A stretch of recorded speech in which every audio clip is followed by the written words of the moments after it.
thanks for joining us for our Wednesday devotional with Arvada United Methodist Church. My name is Amy Gerhardt, and I'm the lead pastor, and I thought I'd welcome you into one of my favorite spaces in my home. It's a craft room, a creation space, an inspiration room that allows me to exercise parts of my brain and my heart and mind that I don't get to many other ways throughout my work and ministry. I thought I'd share with you a project that I'm doing right now. It's a project of actually putting together pictures from my mother's childhood. I'm gathering telegrams from Western Union and letters about her birth. I'm gathering pictures of her childhood from my grandmother, her mother's treasure trove that she left with me upon her death. And in this work that I'm doing of telling my mother's story and getting this book ready for Mother's Day, don't tell her, it's a surprise, I'm finding some pictures that just have to make me laugh. Here's one of her in a swing in 1945, early part of 1946. Take a look at that swing.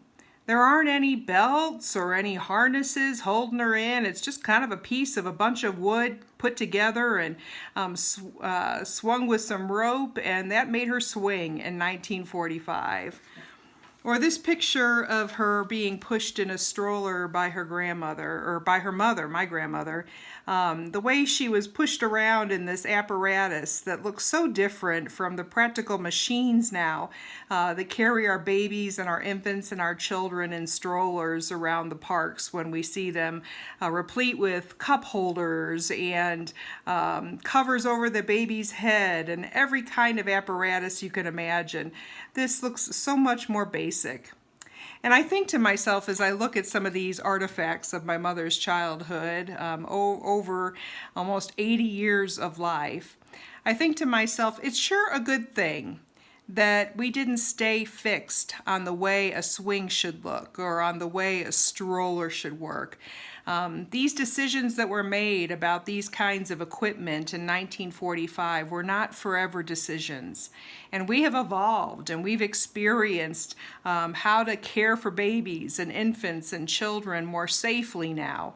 I also find pictures of her kind of thrown in the back in a bassinet of a big Studebaker car, one of my grandparents' or great-grandparents' cars. No seat belts, no apparatus of safety holding that baby in. Now, I know many of you and many of us will say, well, that's the way I grew up, and look at me, I'm perfectly fine. But those decisions about how we cared for baby safeties in cars or caring about their comfort or safety in strollers or swings were not forever decisions, and they've evolved and they've developed over time as we found new ways to keep people safe and cared for. And I think about that as a metaphor for some of our life together in the church. So many times, what has been experienced by us as safe and hospitable and sacred moments of the church, we want to hold on to. And yet, there's a part of those experiences that if we hold on to them too tight, like the way to worship or the way to experience life in the church and this committee or this experience, we fail sometimes to remember the power of God's presence in the now and how these kinds of treasured experiences of safety and warmth and hospitality and connection and discipleship also evolve, also develop into new ways that might look so different than they did in the past, and yet they hold still that commitment and that goal of helping us connect to God and to one another. This Sunday we're going to tell the story of the Transfiguration.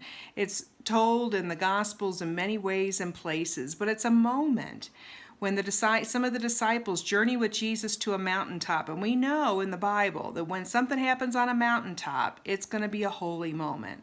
Well, this kind of moment is just like that. And as the disciples and Jesus travel to the mountaintop, automatically in this transfigured, glorifying moment, Moses shows up and Elijah shows up. Now, for Jewish people and for the people who had been schooled in and trained up in the Hebrew law and scriptures, Moses represented all that the law represented from God. The law of the 10 Commandments and the way we treat one another and live with one another. Elijah represented all the teachings of the prophets, those who had been sent in the Hebrew scriptures to teach what was God's will to God's people. And then Jesus was among these other two. And it was in this moment that God breaks out, just like God did in Jesus' baptism, and says, "This is my son. Listen to him." And you know what Peter tries to do? He, in just good Peter fashion, tries to build cabins for each of Moses and Elijah and Jesus to live in, to kind of capture this moment in a way we would with a camera or with a selfie stick. But instead, Peter says, I want to hold on to this moment. It is so very important. But what the transfiguration moment represents in the scriptures is that while, yes, God has made these forever plans for us of living in the law and living in the traditions and teachings of the prophets, and Jesus has come to be God's living presence with us, a presence that just doesn't hold us in the past, but gives us a new and emerging and evolving and maturing and a dying and a rising life of the way God reveals God's self to us, even in this time and into our future. I'm wondering for this Wednesday devotion if we can think of some of the artifacts of our past life in our life together as a church that have held such meaning and memories for us, but just don't work in the same ways today. Maybe it's that comforting experience of being in the sanctuary and always hearing those traditional and lovely hymns that we have clung to so closely. Maybe it's knowing that when I come to church, there's going to be a Sunday school class at this hour and there's going to be a worship time at this hour, and this is the way it's all going to look.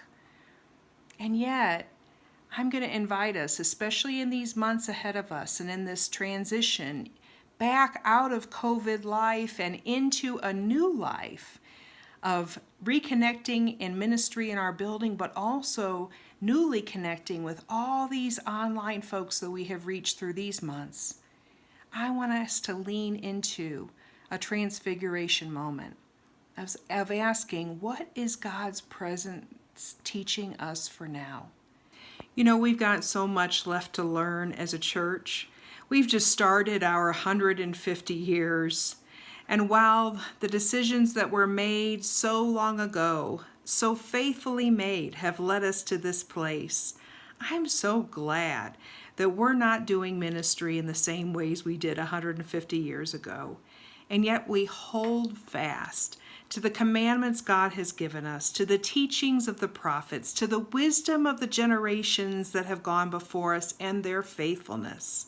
And now we have an opportunity to lean into these days that God is giving to us, to be the people of God who continue to live in God's presence.